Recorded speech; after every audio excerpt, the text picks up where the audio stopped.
Hi, welcome to an Interlok-UI showcase, and this showcase we're going to be talking about the config page sidebar.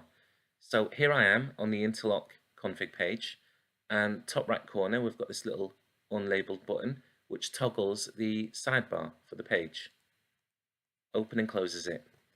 And this little sidebar has got a few little tabbed areas, and the first one would be introduction. Here you've got access to the documentation site and the config guide, and we have our various keys for what all these component colors. So I can see the connections are yellow and producers are that color.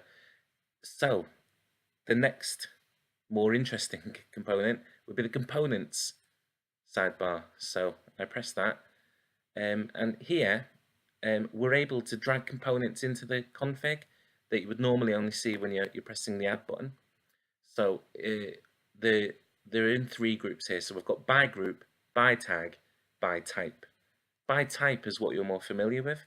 So here we've got all the various channel, connection, consumer, interceptor, service, and so if I look at workflow, here's all the different workflows that we have. So here's standard workflow, so I can drag a standard workflow in, and that's added it to the config. Could add a pooling workflow in, large message workflow, and by type, as you'd expect, I've got producers here, so I could have an FS producer, go to services. I've got a little search bar here if I wanted to add the timestamp one. Here's the add timestamp metadata service, and so on. So if I get rid of that and I type in metadata,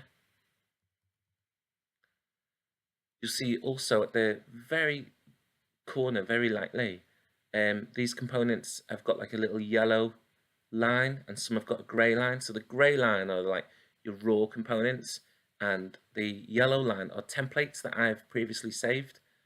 So if I was to drag in this template, I'd get the template wizard. So here's the key, new MD, and the value, something. I don't know, and I save that, it would add the service as it would do if I added it normally using a template. I can show you that now actually. So if I press add, go to the templates, here's the add metadata service that I just added. So if I add that, here's the same wizard. So it's the sidebar just is an easier way, a quicker way of dragging in components if you like to use drag and drop. So by type is what you're familiar with. By tag, I don't know if you noticed, if you do add a service, here under the search bar are the tags. So each component has got a list of tags to it. So you see this add formatted metadata service has got the tag, service, and metadata.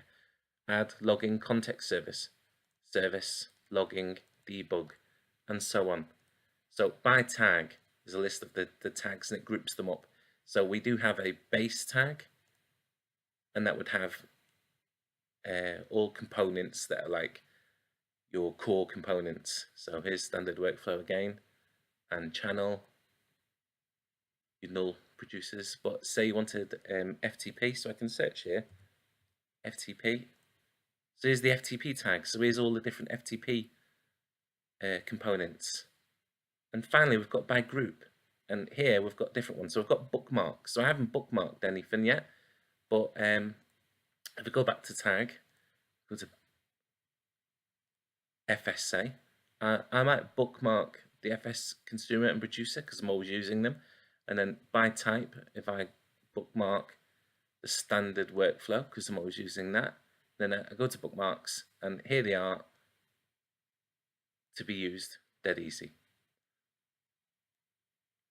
Now, also with the bookmarks, we've got other groups. So we've got some deprecated ones. So these are all the deprecated components that I have in my class path.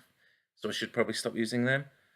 And then we have popular ones, which are just some basic ones that we use all the time.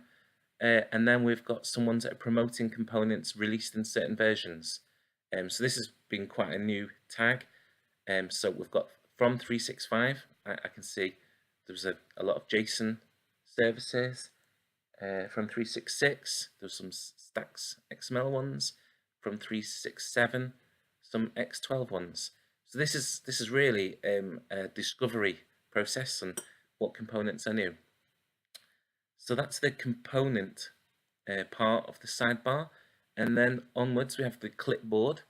Now clipboard is when I copy, say I copy this standard workflow using this button here, it shows up on the clipboard. So I can copy it a few times, or I can go to a different and copy different ones, and I can copy the consumer and the connection and etc. and copy the service. So it's just a clipboard which stores all the stuff that you've been copying or cutting, and then I've got the opportunity to drag it back in. Yep, happy with that. Then go to my large message workflow, I can drag that service in, etc. So the clipboard's quite handy if you like that sort of thing. And then we've got shortcuts, which is just some information about some shortcuts that we can use on the page. So that's it for the sidebar. Just close that, and thanks for watching. Bye.